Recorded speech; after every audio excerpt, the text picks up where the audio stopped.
How do we define and measure wealth for ourselves and for others?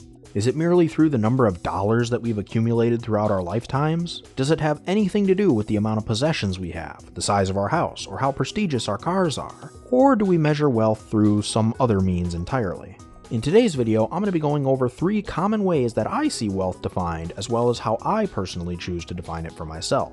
Hey everyone, Daniel here, and welcome to Next Level Life, a channel where you can learn all about investing, debt, retirement, and many other financial topics besides, because let's face it, the schools aren't going to teach it for us. So if any of those topics sound interesting to you, or if you want to learn how to better handle your money and have more financial freedom, be sure to hit that subscribe button and the bell next to my name to be notified every time I upload a new video. And if you want to further support the growth of this channel, you can check out some of the links I've left down in the description below, which includes a 30-day free trial of Audible and 2 free audiobooks of your choice, as well as a list of some books on money I'd recommend checking out with your free trial. Or you can share this video with a friend and leave a comment below letting me know what topics you'd like me to cover in future videos. So the 3 most common ways that I see wealth defined that I'm going to be talking about today is wealth as measured by dollar value, or whatever currency you happen to use, wealth as measured by duration of which you can sustain your lifestyle without continuing to earn an income, and wealth as measured through the wealth trinity as discussed in MJ DeMarco's book, The Millionaire Fastlane. So the first way that we often define wealth is through sheer raw numbers.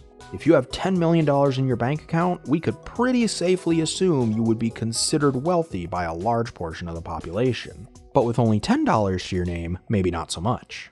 For the longest time, having a net worth of $1 million was considered to be the gold standard, to be wealthy. And for many, it was, and still is, a goal to strive for. However, the downside to viewing wealth purely through the lens of raw dollar values is that, depending on the lifestyle of the individual in question, $1 million may be an extraordinary amount of money that can fund their lifestyle and then some for many, many years to come, but for others, it may not be able to last them a decade under their current lifestyle. Location, of course, plays a large role in this. I mean, $1 million living in New York City or Los Angeles isn't going to get you quite as much as that same $1 million living in Minnesota. So while using a raw dollar value approach can give us a general idea of someone's wealth, it can also be somewhat misleading, unless we also have more information to go along with it. The second way that we often define wealth is by figuring out how long that money can last a person if they weren't able or chose not to continue generating an income. This is often the approach you see when retired people or their early retiree counterparts are discussing how they managed to retire in their 30s or 40s. They figured out that they would be able to live off their savings for however many years they figured they'd need it in the case of the retired person. And this approach of basically asking yourself, how many days forward can I expect to live this lifestyle on this amount of money, solves the primary issue I was mentioning with the raw dollar value approach, because it allows us to adjust for differing levels of lifestyle and come to a more uniform number.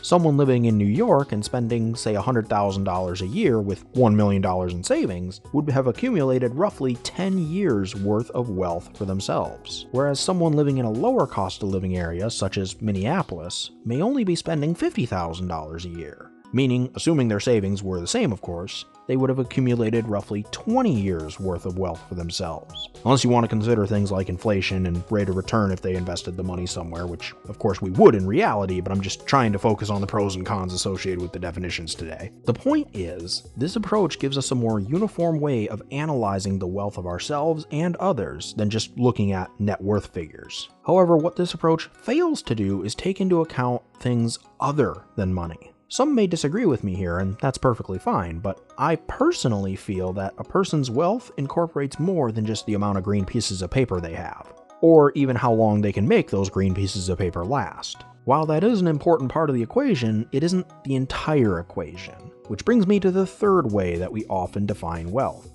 The third way we often define wealth is through what MJ DeMarco calls the wealth trinity in his book, The Millionaire Fastlane. In the wealth trinity, one's wealth is measured not necessarily by how much money they have, at least not directly, but by how strong their relationships are with friends, family, and community, how healthy and vibrant they are as an individual, and how much freedom they have in their life. In the book, these are referred to as the 3 F's: family, fitness, and freedom.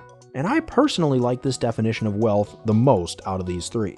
When I look back at the richest moments of my life, the memories and moments that I will cherish forever, None of them have that much to do with money. Again, not directly at least. They usually have to do with late game nights at a friend's house, or those rare trips with my family growing up, or going out west and visiting a bunch of national parks for the first time in my life.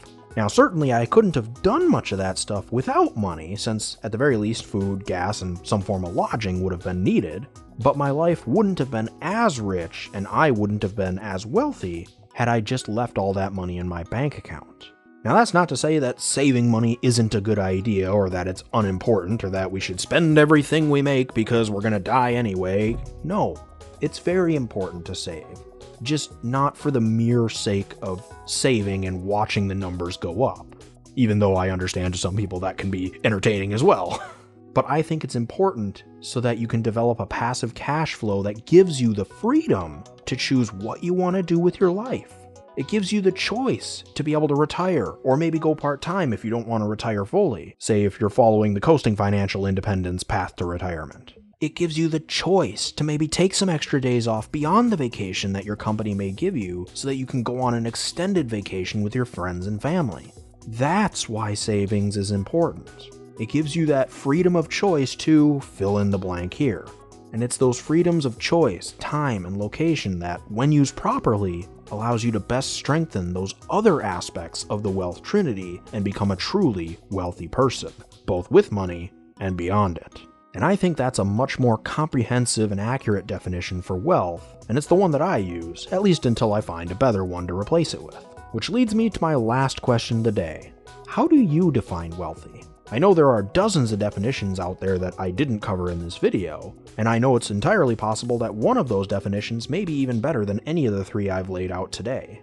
So let me know in the comments section below. I'm really interested to see how others view this question. But that'll do it for me today. Once again, if you enjoyed this video, be sure to subscribe and hit that bell next to my name so you'll be notified of all my future uploads. I generally upload every single Monday, and if you have a friend that would be interested in this kind of content, be sure to share it with them. Let's really get this information out there and start our own financial revolution.